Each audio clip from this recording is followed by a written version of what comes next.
Hey everyone, welcome to another episode of Fast Talk, your source for the science of endurance performance. I'm your host, Chris Case, here with Trevor Connor and Griffin McMath. This week, we have something new for you. We're calling this type of episode Fast Chats. These will be short, succinct conversations around topics we've been talking about amongst ourselves here at Fast Talk Labs. Many of the things we'll discuss may turn into deeper, more comprehensive discussions for full-length episodes in the future. But first, we want to give you a taste of what we're thinking about. Today, we start with a conversation about protein. There's some new science around how much we need and when we most need it. And there's also a wild trend to add protein to nearly every food item on the market, from popcorn to ice cream. What are we thinking? Well, today, Trevor, Griffin, and I all share our thoughts on this hot topic. Then we roll into a related conversation on another trending nutrition topic, sodium. Similar to protein, the marketplace is flooded with items packed with added sodium. How does sodium intake affect our health and performance? And how do we calibrate our needs when we're adding, perhaps unknowingly, so much sodium to our diet while simultaneously pumping electrolytes into our water at every turn, on every ride, and every run? It's time to quickly talk about what we've been thinking about. Let's make you fast. What if you could optimize your nutrition to perform even better in your sport? Well, you can. I'm Jared Berg, and I'm a registered dietitian and exercise physiologist with Fast Talk Labs. I can help you with your personal sports nutrition, or you can take control of your own nutrition through my new 8-week sports nutrition course. Learn more at fasttalklabs.com. Look for athlete services and sports nutrition. Well, I think it's time to talk about something that's been getting newspaper headlines. It's been getting so much attention in the food world, especially CPG products. This particular thing we're talking about today is starting to pop up in everything, things you would never even suspect it to be in. Trendy. You would call it trending. I think it's beyond trending. It's contagious. It's taken over. What is it? What are we talking about? What are we talking about, Trevor? Protein. Protein. And not the kind we're finding in trendy popcorn, but as it relates to endurance athletes. So setting the table here, let's talk about protein as the macro, not specifically red meat or something else. And we'll talk about source, but let's talk about protein as this compound of building blocks of amino acids. So we all understand the scope that we're talking about today. Yeah? Yep. All right. So when we talk about protein in athletes, I think a lot of people immediately think of lifters and CrossFit and people bulking up, not necessarily those who are trying to go the distance. Can we first break up that connotation and make it relevant to endurance athletes? Protein is more than just building muscle mass. Protein has numerous roles in our body. I mean, to give you an idea of how important protein is, we talk about our DNA, and our DNA defines who we are. 90-something% of our DNA just codes proteins. It basically tells your body, build this protein, build that protein. So proteins are used to build muscle and to build other tissue, but they're also used as signalers. They're used by the immune system. They're used in almost everything in our body. So we all need proteins. And as endurance athletes, you might not be thinking, I need to put on a lot of muscle mass, but you are doing a lot of muscle damage that needs to be repaired when you are training. You need to support your immune system. You need those signaling proteins to say, do adaptations. You hear me on the show talk all the time about PGC1 alpha as the master regulator of endurance adaptations. That's just a protein. So we need these in order to be able to adapt and improve and to stay healthy. Yeah, and to bring this around to something very current, I just read, it happens to be on Outside, and it's by Alex Hutchinson. He did a review of a review paper that was in Sports Medicine. And the conclusions of that paper were that while the recommended intake for a male is 0.8 grams per kilogram, that is like the minimum that you must have to remain healthy. Now you bring that to the athletic context, and it's higher than that. This study is actually recommending 1.8 grams per kilogram for males on training days, and then upwards of 2.6 grams per day on recovery days. So then they get into the whole timing of things. On training days, you need more, of course, than the recommended. But then on the rest days, when you are doing all that repair of the damage you've created on training days, you need even more than that. So these are significantly higher numbers than what is out there in the lay literature? Well, this is one of the big debates that you can see in nutrition, where you're going to have all sorts of people that are going to give you wildly different recommendations, from very high protein intake to there are people now that are saying protein's bad for you. There's studies associated with cancer and other diseases, which we'll get into in a minute. I have serious issues with that, and saying you need to eat very low protein. General recommendation in the nutrition world is what's called nitrogen balance.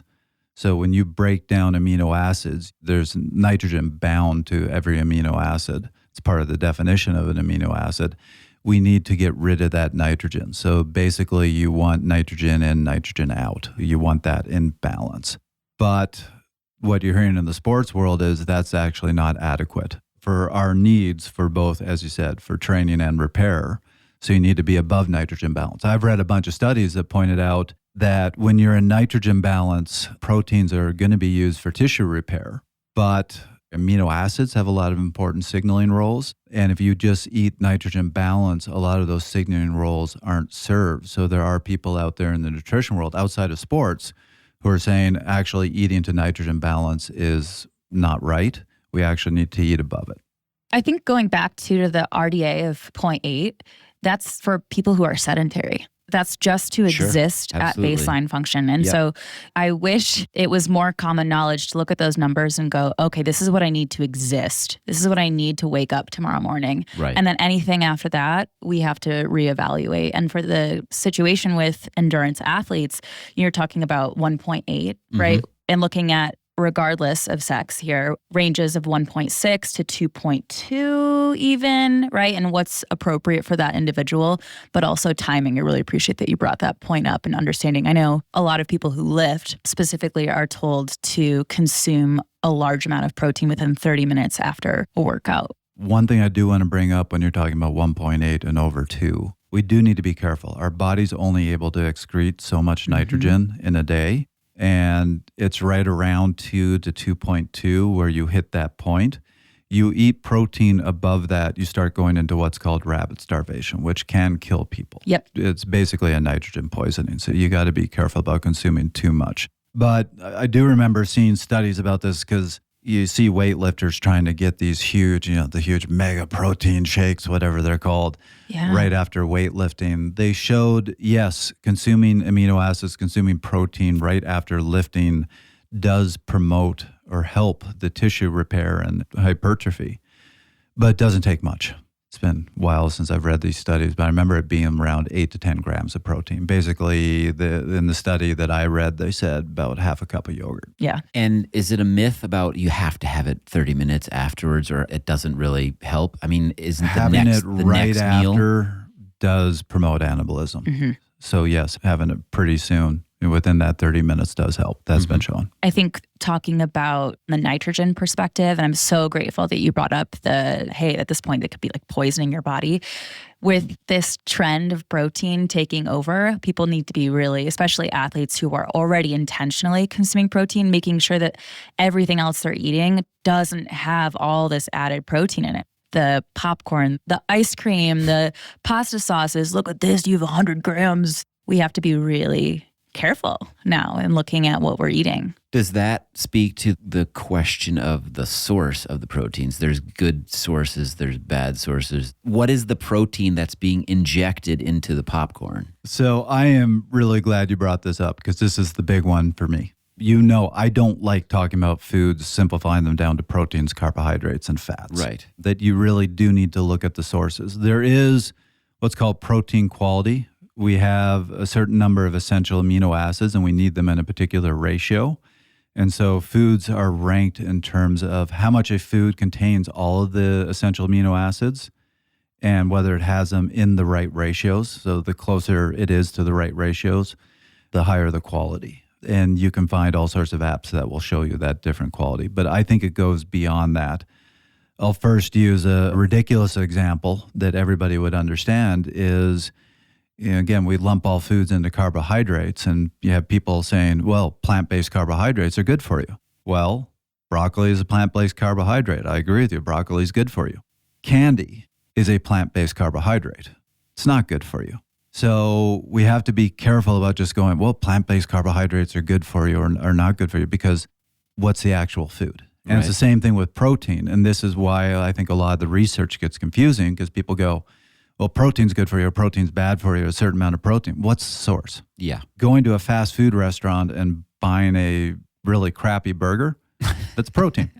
Sure. It's a lot of other stuff too. And that's the thing. What else is in there? It's wrapped in a package of goo. And so we have to be careful about the source. And the thing that I get concerned about is people go, oh, I need a ton of protein, and instantly go to the protein powders that often also have a lot of sugar and a lot of other things in them. And yeah, you're getting the amino acids you need, but what else is in those more natural sources of protein that you aren't getting, that you do need? So I still push people to get the protein through more natural sources. I consume, when I'm training hard, probably 150, 160 grams of protein a day, and I haven't had a protein powder in 10 years. Yeah. I think for protein excess, I'm less concerned about having the source conversation with someone, because I'm more concerned about the damage just that quantity is doing. When someone is having a insufficient intake of protein, obviously the quantity matters, but then I'm also curious about the quality and the sourcing, because then we're looking at all these other things that are deficient at the same time. You know, one of the examples that I love to give, there was this book by Dr. T. Colin Campbell that's really become the Bible for veganism. And in the book, he talked a lot about animal source proteins and how bad they are for you. And he did studies on mice where he would basically feed them animal protein and they would start developing cancer, and he could turn the cancer on and off by feeding them this proteins. But a lot of people kind of took that at face value and didn't go, what's the source? And when you look at the source, he was feeding them casein, which is a milk-based protein. And he was feeding them high quantities of casein. And it's not a very high-quality protein. And there are other issues with feeding that much casein. And so that does bring up questions about the study. So if you want to look at animal-based proteins, why weren't you looking at actin myosin, which is the primary proteins that you find in muscle tissue? Every athlete wants to peak at the right time. Athletica helps make that happen with real-time adaptation and science-based planning. Your training evolves as you do, so when race day comes, you're ready. Go visit athletica.ai and use the code FASTTALK for 15% off a 6-month subscription. We'll see you there. All of this conversation makes me, as someone who is I'm not paying attention too much to what I'm eating. I'm fueling myself more on, I wouldn't necessarily call everything cravings, but a general sense of what is good or bad, and to some degree, cravings about what I want and need. How good is that as an indicator of what somebody needs? Is it woefully inadequate in a lot of cases? Is it athletes who know their bodies usually do have a good sense of it in terms of nutrition?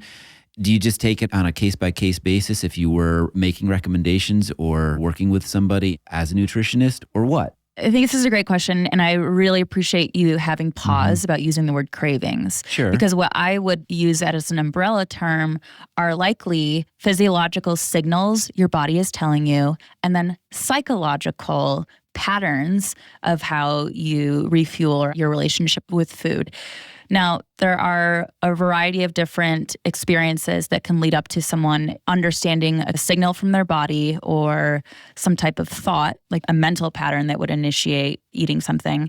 But the precision that people have, or the accuracy about what that signal might actually mean, is not always spot on. Sure. And it might be indicative of something else that's happening, and it could just be your blood sugar and the fact that you aren't eating regularly and you go into these crashes, and then you're constantly in this state of survival and picking up. So it depends on the person. It depends on whether or not the signals that they can send are informed, if there's a state of disease, and if someone can trust their body, being in their body alone. Now, an endurance athlete, unless someone has patterns of disordered eating, may be a little bit more attuned to their body than the average person. They're also already innately in an environment where people are talking about fueling, where the education is a little bit higher because they know that they need a little bit more.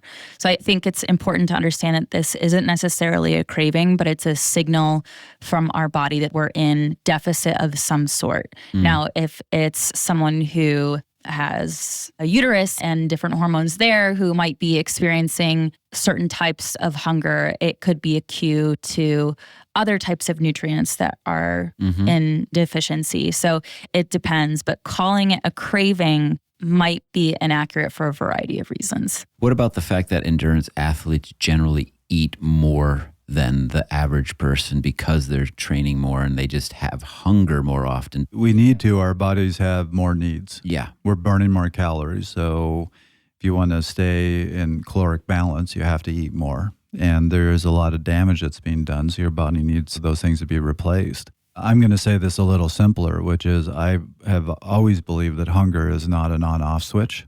Hunger is our bodies telling us that we need something. Unfortunately, right now, food engineers have gotten really good at creating foods that really satisfy a particular craving or hunger, but it's not necessarily what the body was actually craving, what the body needed. Can you give me one example of that? There's probably many. Well, you go to the snack food aisle, everything is a combination of salt, sugar, and fat in some particular ratio with a food additive to it. They have shown the two biggest cravings in humans are salt and sugar. So we create a lot of foods with those things. But those foods have very little nutrient density to them. They have very little other value to them. So you're getting a big insulin hit. You're getting a whole lot of calories that your body's going to store as fat. You're getting a lot of salt, which has all sorts of other health implications. And you might not be getting the B vitamins or the polyphenols or whatever it is that your body needs. So we have to get better about going, okay, I'm hungry, and boy, that bag of chips looks really good, but that's not actually what my body needs right now. What does the body actually need? Yeah. I mean, in terms of evolution, there's a reason why those things are so desirable at certain times, but we're not living in those conditions anymore. There's a simple reason. We need salt to survive. We need a certain amount of sodium or we die. We do need glucose. It powers our brains. In evolutionary time, both of those things could be hard to find. So we evolved to say when we came across something that was salty, when we came across some sugar, get it in us. Get it in us. But there was never a concern about over-consuming because it was something that was much harder to find. Scarce, yeah. So now we have the issue that it's available all over the place. Right. And we have cravings that tell us every time you see this, eat it. Well, and I think it's really important to touch on the added sodium to a lot of these protein packaged meals or snacks or recovery bars. An athlete has a protein shake in the morning and it's targeted for athletes, so it might be a little bit higher in sodium in case they're a high sweater as well. They might have jerky in the late morning because it's time for a little bit of protein to my day. They might have a protein bar in the afternoon and then a recovery meal right after a workout. And when you think about all of the added sodium that comes with all of these higher protein substances that they're fueling with, this is before they're even considering, I need to take salt capsules or I need to do all this with salt because of what's happening in the salt conversation right now. So I think that you can't have the protein conversation without considering this kind of Peter Pan shadow that sticks with it, which is the added sodium conversation. Well, I mean, I just this weekend set up these feeds for research and got sent this study that I have sitting on my desktop that I can't wait to read. And it's titled, this is Dietary Salt Promotes Neurovascular and Cognitive Dysfunction Through a Gut-Initiated Th17 Response. So you've heard me on the show talk about these inflammatory Th17 cells that cause all sorts of health issues if they're chronically elevated. And this is a study showing, salt elevates Th17 and is actually showing how that can lead to cognitive dysfunction. Yep. It is amazing the number of things that you see when you consume too much salt, just the negative health impacts it has on us. Yeah, so when people are focusing on, I need to take all this protein intake, they tend to go to the back of the nutrition label, zoom in on the protein, ignore a lot of other things and say, whatever comes with it, it's fine, I'm getting the protein. And then later on during their workout, they'll add a bunch of electrolytes to their mix without recognizing, have you counted the sodium that you've had today? Are you in the thousands before you've even intentionally added electrolytes to your water because it can get out of control really quickly. Yep. Sounds like another episode. Dun, dun, dun. Hey listeners, I'm Susie Sanchez from USA Cycling. If you like what you hear on Fast Talk Podcast, you're the kind of coach we want as part of our certified coach program. Fast Talk Labs is producing 50 courses on physiology, training, athlete management, and the business of coaching, all for USA Cycling coaches. Visit usacycling.org/coaches to learn more.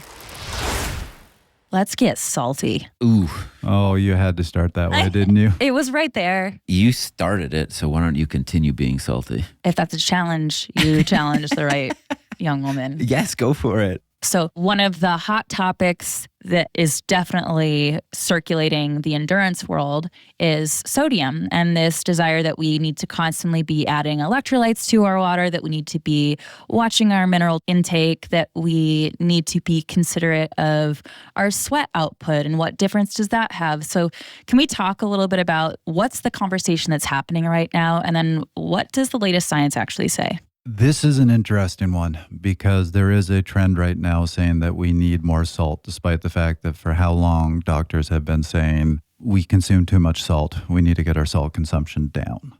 And I am very much on the side of the doctors had this right. And this current trend towards more sodium is not a healthy trend. Yeah. And I'm sure at some point in this episode, we're going to dive into all the negative health impacts that salt has. But first, I'm going to say the important thing, Chris, I know you love hormesis, the hermetic effect. Yeah, if we don't have sodium in our diet, we die. Mm-hmm. Yeah. It is a critical nutrient that we need for our health. So I'm not saying that sodium is entirely bad for us. It's about having the right quantity. So if we don't have enough, we die. If we have too much, it can lead to many different negative health consequences. So it's really about finding that right amount. And I think the place that I'm going to start is actually with a ratio. Sometimes it's not about the absolute amounts that you consume of something, but it's the ratios of what you consume. And this is one of them, is And what you're this saying. is one of the most important ones, which is the sodium to potassium ratio in our diet. Every time you have a chip, eat a banana. Is that what you're saying? Yeah. Wouldn't that put the banana right on the Right chip? on the so Wrap tastes it. Or good? put the chips in the banana. Yes. Yeah. The natural human diet, what we're built around, is a ratio of, at the low end, 5-to-1 potassium to sodium, up to about 10-to-1 potassium to sodium. Typical Western diet is 1-to-2. Yikes. We don't get enough potassium.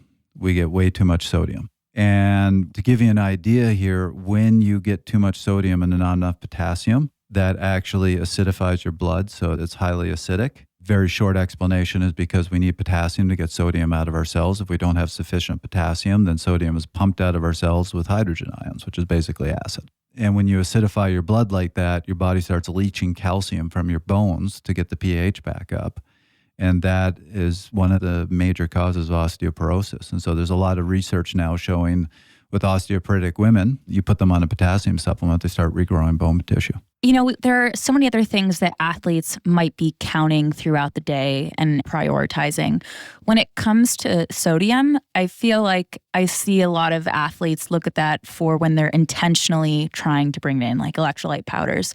Mm-hmm. But do you think they're taking into consideration sodium that comes from the rest of the day? I honestly don't know. I think everybody's going to be different. I think some people track it, some people don't. Mm-hmm. I do think we hear a lot that, oh, you need more electrolytes. This prevents cramping. And the jury's still out on that, of whether electrolytes are the issue of cramping. We've done a couple episodes on it. And the current theory is this altered neuromuscular control theory, which has nothing to do with electrolytes. But there's also, well, you lose sodium and sweat, so you need to be replacing it.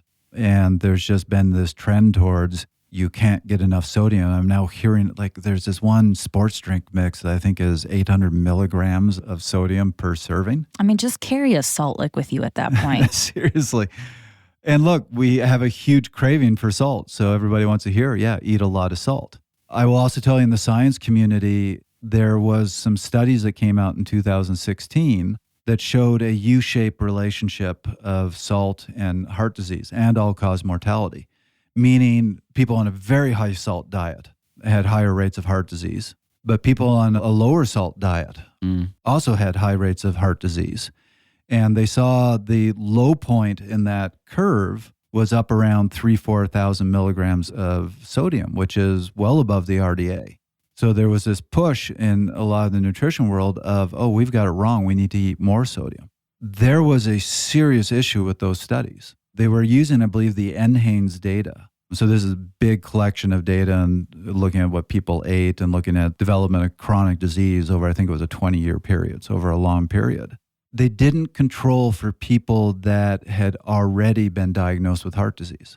And the issue is, what's the first thing your doctor tells you to do when you have heart disease? Yeah, lower it. Stop eating salt. So it wasn't the low sodium diet that was causing heart disease. It was the heart disease was causing the low sodium diet. And somebody then went and repeated the study and controlled for that, and it was a straight line relationship. The less salt you ate, the lower your risk of heart disease. But there's still a lot of people in the sports world who cite those studies and say, no, you need to eat a lot more. Maybe this is a silly question, but if you are consuming sodium in the foods that you eat and you're having other protein shakes that have added salts throughout the day and things like this, how do you know as an athlete whether you should just go with water on your rides or if you should put the electrolyte powder into your drinks or not? Does it balance out over the course of the day based on your consumption over the course of the day, or do you need it at certain times more than you need it at other times? I think you need to experiment personally. I do agree that if you are doing a very long endurance activity, and particularly if you're doing it in the heat, that you are going to lose a fair amount of electrolytes and you do need some replacement. I don't think you need the giant mega doses that a lot of people are promoting. I go down to that race on the equator, which is this brutal 5-hour race. I take some noon along. I have a couple of those tablets, but you would actually be shocked how little I take.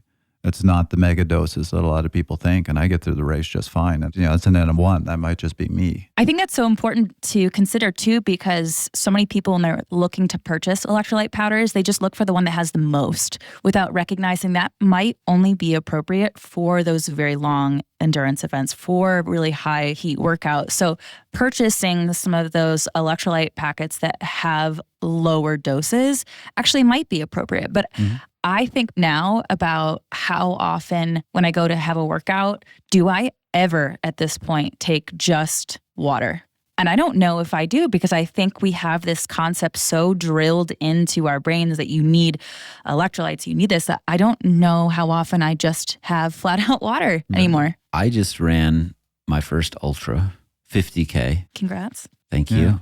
I drank only water the entire 4.5 hours. No way. And I only went through 4 packs of blocks. And you got 4th place overall. And I got 4th place overall. Again, an N of 1. I know what I'm doing for me. Was it ideal? I don't even know that, but I didn't have cramps. I didn't have problems. I was strong until the finish.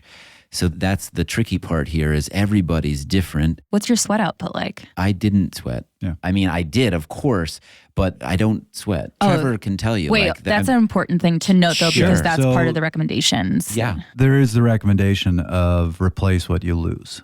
And there's an asterisk on that, which we're about to cover in a minute.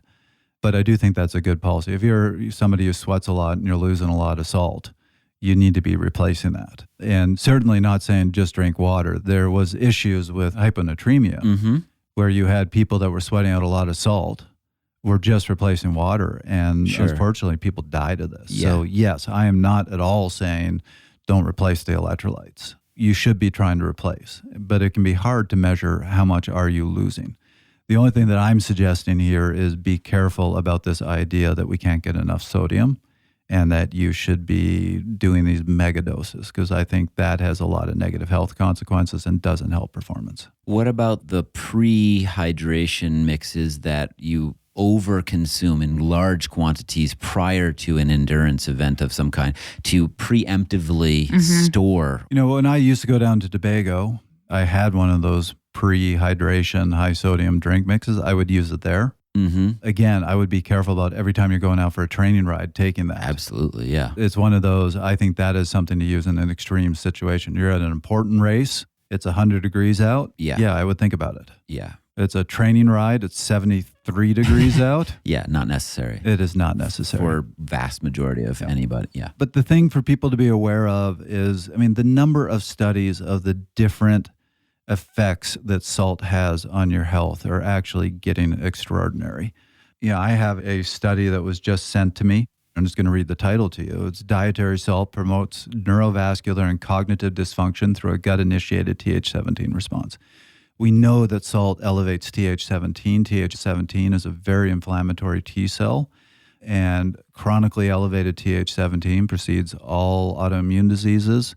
It's been associated with cancer. It's been associated with heart disease. This study is now associating it, showing basically the mechanism about how it can promote cognitive decline. And salt contributes to this. Another really important thing to know about salt is it's been shown that it accelerates the breakdown of telomere length. And telomere length, a lot of people in the science community are now saying that is the primary factor in aging. So salt will speed up aging, essentially, if this is true. Another impact, and I'm just going to rattle off a few. I could give you 20, 30 different ways salt impacts our health. But we can only excrete so much sodium through our kidneys. So when you consume more than you can excrete, your body has to do something with it. And what they have discovered, and this is a fairly recent study, is what they call the third compartment in our epithelial cells. So epithelial cells are the cells that line different parts of our body. So all your skin cells are epithelial cells. But in your arteries and blood vessels, the cells that line those are also epithelial cells. And what they've discovered is these epithelial cells will store the sodium when you have too much in your system and your body can't excrete it. That has multiple effects. Inside your vascular system, it gets stored in those cells. That impacts blood flow. It causes kind of a chaotic blood flow that is the first step in developing cardiovascular disease. I think that's one of the things for me that's really important to talk about also is the kidney damage. So let's say you're an athlete that's monitoring your sodium intake and electrolyte powders, and that's the only level or time that you're monitoring the sodium, but you're ignoring all the other times throughout the day, especially for someone who doesn't have a very intentionally healthy or whole foods diet. When you have all of these high processed food diet, or you think, oh, just because I exercise, I can eat a bunch of junk because I exercise, so it balances it out. That's not how it works with sodium. So you might be excreting, you might be processing this, but long term, as an athlete who carries out that lifestyle for years, the damage to your kidneys, it's going to happen. It's not this acute transaction and it forgets what damage it's had to process. You're constantly bombarding your kidneys with an excessive load of sodium to deal with. One other to throw out here, talking about that third compartment, our bodies really like to store salt in our skin cells. And I've been looking at the research on this. I found it fascinating. This is fairly new. And there's a couple consequences of this. One is that then impacts the skin cell's ability to produce natural antioxidants, which means the skin cells are then less equipped to deal with sun damage. And so I did see studies on this saying that when you are storing too much sodium in your skin cells, that's going to lead to rapid aging of the skin cells. It's going to lead to wrinkling. So everybody's like, what are the miracle creams to keep my skin looking young? It's eat less salt.